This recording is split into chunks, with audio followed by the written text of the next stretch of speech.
frustrated. Hello to my loneliness. Hey guys, welcome back. Okay, so a few videos ago I did a video talking about some of the things that I've gone through while I've been in Ghana, right? In terms of, you know, finance and how I was going to stay and all of that, like trying to figure things out without having a clue what I was doing type thing. And I believe it was in that video that I spoke about, you know, failures and some of the things that I had tried and just hadn't worked at all. So today I'm going to do that video. So today is all about failures. My failures in particular. Now I know some of you, okay, let me just address this right now, because I know there is one particular person that likes to come on my page and just slander me all the time. So I'm going to take your power away, and we're not talking about my marriage. Yes, that's one of the things that failed. We're not talking about that, okay? We're talking about like business failures, okay? So let's just move on. Right, so today I have 4 things for you that I tried to do when I came to Ghana and that just absolutely did not work, okay? Some of them I could probably still maybe revive, possibly, I don't know. But anyway, let me go through them one by one for you. Okay, now the reason that I'm doing this video is to encourage you all, because, you know, sometimes we look at failure as in a bad thing, right? Failure is not always bad. Failure can also be a point at which you learn too, right? So you might fail at something, but in the midst of your failing, you discover something else, right? Or maybe it was, you tried to do something and it was too soon for that thing.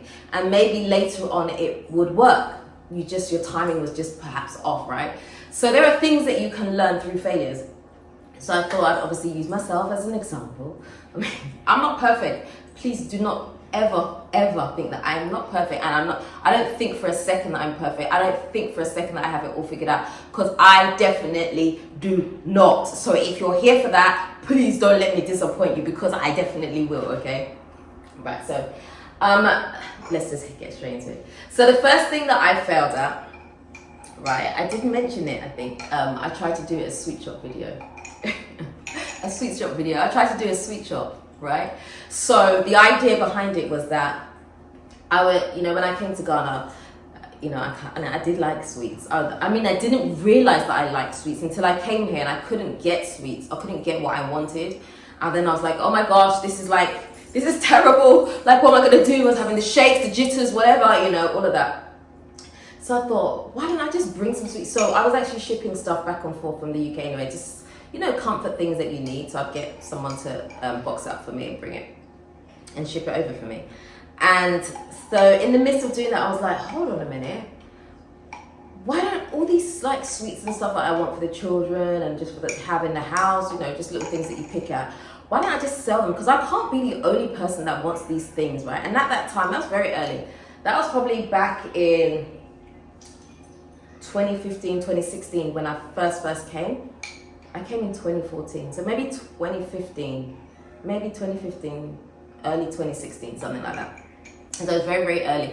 So year of return hadn't happened yet. And so there were a few people from the diaspora here, but it was very much hidden, very much quiet. I didn't really know a whole lot at that point. So the idea was that I was going to bring these sweets over. And I had seen that in the UK, they were doing this thing where I researched this woman. She was on Facebook at the time, and she was packaging these sweets and just making them look really, really nice. So she'd put them in this clear plastic, and then she'd tie them up, and she was making like millions, right? Just shipping out these, like, you know, what do you call them? Oh gosh, I can't remember the name. You know, like from the past. You know, like when you have sweets from the past, like lemon drops and things like that. Those kind of sweets that she was doing. And I thought, what an amazing idea. I could probably do that in Ghana. So I tried. So I got some stuff shipped here and I tried putting them together. And one of the first things that I realized is some of the candies that I had bought, right? They were like hard boiled sweets, right? And they had like a sugar outing. Obviously, come to Ghana, the heat melted them, so they all became like sticky and like you couldn't use them, and then the whole thing was a disaster. Then I thought, okay, maybe I could put them in the freezer or whatever, and they might be okay. No, it just got worse and worse and worse. In fact, I think I ended up having to throw the whole lot away because it just did not work for me. But not only that, there were sticky candies. There really wasn't a market for it, like at that point. I think maybe if you have access to be able to bring those goods in some type of cold container or something like that, or just a chilled container in order to preserve them, you probably could make some type of business out of that, put it on Instagram and just have them all nicely done. Maybe you look for like parties, kid parties, maybe do them as favors for weddings and that kind of thing. I think that you could now, but before it was tough. And maybe for me, maybe financially, I didn't have that financial backing to be able to bring the things over and really kind of do it. So that was a bomb. It just did not work for me at all. I was like, how's this woman in the UK doing it? I really thought it was going to be a brilliant idea. I thought I was so smart. Oh, this is amazing. Well done, Dela. No, it didn't work. Anyway, another thing I did was, some of you might remember this. I actually wrote a book about moving to Ghana. I wrote it, and I think it's still on Amazon. It was a long time ago. That's probably, it's probably stale right now. So a lot of the information that I put in that book, I think, the reason I did the book was because I had started doing YouTube at that point, and I started getting lots of questions through about how you move here, how much things cost, and all of that. And I like to write. I definitely like to write. I'm a writer, and so I thought, let me put it into a book. It wasn't a very long book though. It was very to the point. I think it was 30 A4 pages, I think, when I typed it up or something like that. I don't know, it was a long time ago. I haven't looked at it for so long. And so I wrote this book, and I thought, this is going to be amazing. Everybody's going to buy it. I think I made a few sales, and then that was it. But probably that's partly my fault, because I didn't really promote it. I didn't promote it as I should, because I think I just had some type of imposter syndrome. Although my desire was to do it, I just didn't really get there. I didn't really know I didn't really know the next step, so it just didn't work. When I finished the book, I was really proud of it. I really was, because it was the first time that I actually, for me, really put myself out there. And if you know me from before, I'm very, very introverted. And so to do anything that brings me out of my comfort zone is really, really hard for me. So my brain starts going overtime, and I'm like, oh my gosh, what if this fails? What if this? So the fact that I actually did it was an achievement for me in some sense, but I just didn't. I never updated it. I wrote it once. I never updated the book. I never looked at it again. I sold a few copies, and that was that. Didn't even promote it. I just did it and put it on Amazon. And randomly, I think the last time I saw someone purchase it was probably a couple of years ago. It's just randomly, I just got an alert saying someone bought the book, and I was like, oh, okay. I should probably update it at some point. But anyway. Another thing I tried to do, oh gosh. All right, so I did Views from Africa. Now, some of you may remember Views from Africa. Views from Africa was my baby at the time. It was my project. Now, at that time, I didn't realize that I had an interest in any type of presenting. I really didn't. I was doing it because I think at that point, I think that was 2016 that happened. So at that point, I was trying to watch stuff on TV, right? From the UK, because I missed certain things. So I think I was trying to watch This Morning, and then there were a few other talk shows that I didn't really realize that I even liked until I came here, and I didn't have them in the mornings. So when you put the TV on in the morning and it's in the background and you hear it, and it's, you just kind of leave it on, and every now and again you tune in and you hear something, and then you continue doing whatever you're doing. It was kind of like that. So I didn't realize that I had missed that. So I was like, you know what, I'm going to create my own talk show. That's really what I want to do. I want to create my own talk show. So I put all this money into the talk show. The videos are still on my YouTube channel, actually. And so we got a whole set going. We had the lights, we had all the cameramen. I had other people on the show with me, and we sat down and we talked. And it was so fun to shoot. I had so much fun. And in fact, I did learn a lot from doing that. I realized, obviously, that I had a passion for that. I realized that I could do it if I really put my mind to it. But in fact, this wasn't totally my failure, because at the time, when I shot it, we tried to take it to a few of the TV stations to see if they'd be interested in buying into the show, and all of them just wanted it for free. Every single one of them just wanted it for free. They wanted to air it for free and see how it goes. And I was like, no. It didn't make sense to me. Like, I'd already pumped in so much money, and to just give the content over, I don't know. So I just thought, I'm just gonna put it on my YouTube channel. So that's how it ended up on my YouTube channel. I shot it, it wasn't actually for YouTube. It was actually to start something. So that was actually meant to be like a pilot season. So I believe there was 6 episodes. And it was just meant to go from there. So each episode was kind of short. I think it was like between 15 and 25 minutes or something like that. But ideally, I would have liked to have it an hour, because when you have 4 of us, so when you have 4 panelists, everybody has so much to say. And in shooting that, having to condense it down and try and get people to like speed up what they're saying so you can get to the point, and you know, all of that. So that was the idea behind it. I loved the idea for it. I remember I even registered it as a business. I was like so serious about this thing. Like I said, I had put my coins into it, but it just didn't go where I had hoped it to go. And I think that was partly because I still had very much the UK mentality with me, and I just believe that if I could put together the show and I took it somewhere, someone would pick it up and be like, yep, let's do that. Because that's kind of like how it is in the UK. You just have to show it to a few people. If you can get into the door to like some of these TV stations where you can potentially have your idea birthed, right? And so it just didn't happen. It fell flat on its face. And so I just left it on its face, you know. So then I started obviously podcasting, which I haven't quite got the format right. I'm almost there, but I haven't quite got the format right.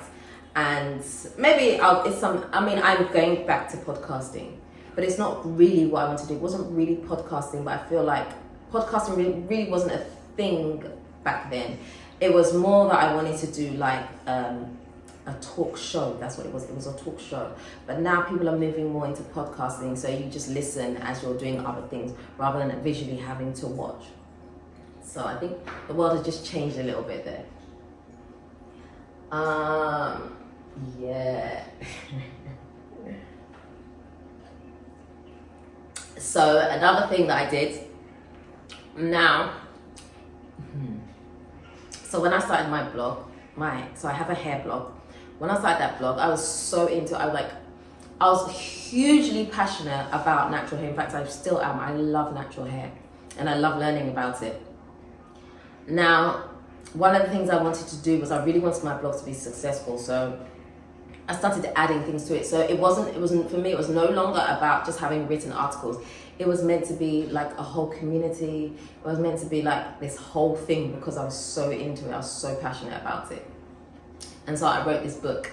Here we go, writing again. And you know what? I did the book and it was actually amazing. Hold on. I think I have a copy of the book. 1 second. Hold on. Yes. I should have brought this earlier. I totally forgot. So I wrote a book and it's all about hair. Now this was meant to be, so it's called Happy Healthy Hair, right?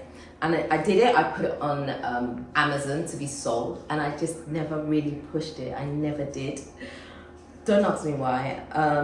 So it's kind of like a journal. So in this, you kind of like have, you know, you kind of keep progress of your hair and the things that it likes, the things it doesn't like. It's a journal. And it also, so look, I have my story in here. And then it has hair problems. It gives you tips on your hair and stuff like that. So if you have thin edges, single strand knots, shrinkage, hair envy, dry hair, long wash day, and it has a whole ton of stuff. It even talks about ingredients. That's how deep I'm into like natural hair. I just absolutely love it. So I created this book. Can you see? Now I look back, I'm like, damn, did you do that? I put so many hours into doing this book. I really did. Like, I put my everything into this. And I think it's actually a really, really good book. Now, one of the things that stopped me in really, really pushing this was because The only way I could get it, because I wasn't in the UK, I couldn't hold physical copies. So this is the only physical copy that I had. It was going to be downloadable. And I don't know who would want to really download this online. I didn't really think it through when I first started. I was just really passionate and just really wanted to go. And that's what happened. And so because I couldn't have the physical product where I could literally just order them from Amazon, like order like 100 copies or whatever, and then when someone buys, I'll just post it. I couldn't do that because I wasn't there. So it was going to be downloadable, and that just wasn't going to work. I don't know who's going to order a book of all these pages. How many pages? It's basically about 80 pages. And I didn't know who was going to actually download that. And so that was the problem. So I put everything into doing that book, and it just didn't go anywhere. I think I sold maybe like 2 copies online, and that was it. I just didn't push it. But actually with this, it's actually not too late, because technically this is still very, very sellable. There's probably a couple of things maybe I could update in there, but it's fine. I'm just looking at the book and I'm like, damn, you did. If anybody else had done this book, right, I'd have been like, oh my gosh, you're amazing. But because it's me, I'm like, okay, you tried. See how life is? It gives so much good advice, and I just didn't push it. You know, like, I'm talking to you about your hair type. Like, I loved this stuff. In fact, you know what? I'm gonna go back to marketing this, I think. So this was meant to actually be marketed through my blog. So I did have it on my website for a while. So on my blog, I had this thing where there was this page, and you could have these little downloadable, there was some free stuff on there, right, that you could easily download to do with your hair. And then if you wanted an upgraded version, you could buy the more in-depth version of what was free, and then you could also buy the book as well. And then I had like this email marketing thing going as well, and so people would sign up for the emails, and then I would push them in the way of the book, and also give some advice. I was giving out lots of free advice and stuff like that. Obviously, I think time as well was a restraint for me. I just couldn't put the time into it anymore, because I had started doing other things, and it wasn't feasible for me to do it. But I think this I might have to revive. Like, for real. I need to change my name on here though, but you know. Yeah, it's something I have to revive. But as you can see, those were the main things. There have been a couple of other things which, anyway, we won't talk about those. But yeah, those were the main things that I completely failed at. But you see what I was saying at the beginning, like, even though you failed at something, it doesn't necessarily mean it's forever, that's it's dead. There's some things that you can probably still revive. Like, if I wanted to do a talk show, I could probably revive that, but maybe just have it on my channel if that's what I need to do, or have a separate channel which is just dedicated for that. It depends. Not completely dead is what I'm trying to say. I'm hot, my gosh, I'm sweating. I need to put this on. Yeah, so not completely dead, you know what I'm saying? Like, I could probably bring it all back. But anyway, this was just to encourage you that sometimes, you know, it's about dreaming. So a lot of the things that I did were me dreaming and trying to make those dreams into reality, and sometimes they pull off and sometimes they just don't. So my blog, when I started my blog, my first one was a pregnancy blog. When I started that, I just dreamt. I was looking at all these other people that had these websites going, and I thought, these are amazing. And so I used to study people's websites like hours and hours and hours. I'm a studier. So I'd study for hours and hours and hours and think about, wow, could I do this? Could I actually do this? And before I knew it, I had done it, and then I had sold it. And it was like, you know, it kind of went from there. Then I started another one, which, you know, just keeps turning over. And yeah, it's just about dreaming. Sometimes, you know, you do stuff, it pulls off, and sometimes you do stuff and it fails. And it's okay to fail, especially if you're coming here, right, and you want to start some type of business. I always say start small, so that if you fail, it doesn't completely knock you out of the water, right? So just start with little things and you can expand. I think sometimes when we want to do stuff, especially businesses here and stuff like that, we start too big. I'm not saying don't have a big dream, but like, you start a restaurant, you don't have to start with a massive restaurant that the whole you can see from, you know, a Takoradi over there, you can see into Accra and see your restaurant. I mean, it doesn't have to be that big, right? You start small, as you go, then you expand, you may have to move location, whatever it is, you know, little things like that. So I just think life is all about dreaming, because although I've done all these things and, you know, they failed for me, at some point in my life, I'm going to look back like I am today and be like, damn, you tried. It's a story for me to tell, right? If nothing else. Or even encourage myself, like, look, you did that, you tried. Look at it, look back at it now. How you saw it then, and you saw it as not being that great. Look at it now with different eyes. Do you still think that thing was good or not? You know, and I think that's just how we have to look at life sometimes. And moving to Ghana, I think you should definitely dare to dream. Definitely dare to dream. Whatever you had dreams of doing back then, why not do it here? What's to stop you? You fail, and so what? Do you know how many people fail before they actually get really good businesses? In fact, a lot of successful businesses sometimes just started as being completely nothing. The person had no clue what they're doing, and they just took a chance and it happened to pull off. There's nothing to say that that can't also be you, you know. So just be encouraged. If you're gonna come here or wherever you are, just dare to dream, just do it, it doesn't matter. Every day we get older, and every day we have less opportunity to do stuff, so hey, I know I'm gonna be dreaming. I'm definitely gonna be dreaming more. I'm definitely gonna be doing more things. I'm taking more chances. I ain't getting no younger. I'm going to be out there taking chances, because if nothing else, I have myself a good story to tell one day. That's it. Anyway, I'm gonna end the video right there. I hope that you have enjoyed it. And you know what? I'm going to be just as ballsy, and I'm going to say, I'm going to actually link, if I can still find it on Amazon, I'm going to link this book into the description box. I think you can buy a printed copy of this, but the printed copy, when you buy it through Amazon, was a little bit pricey. But I'd have to go back and check. I don't know. I can't remember how much it was. That's how long ago it was. And also, don't forget, I still have my Fafa by Dela boxes here. You can also still buy the fragrance too. I'm also going to be extending that line of fragrance, so you'll see that very, very soon, and a couple of other things that will be on there. So keep looking at the website, check it out. I'll put the link into the description box so you can have a look. Let's make this happen. Let's support one another, and let's keep our dreams going, guys. Okay, if you haven't already subscribed to this channel, do me a favor, hit the subscribe button and the notification bell. Don't forget to also like, comment, share this video. Until next time, I'm out.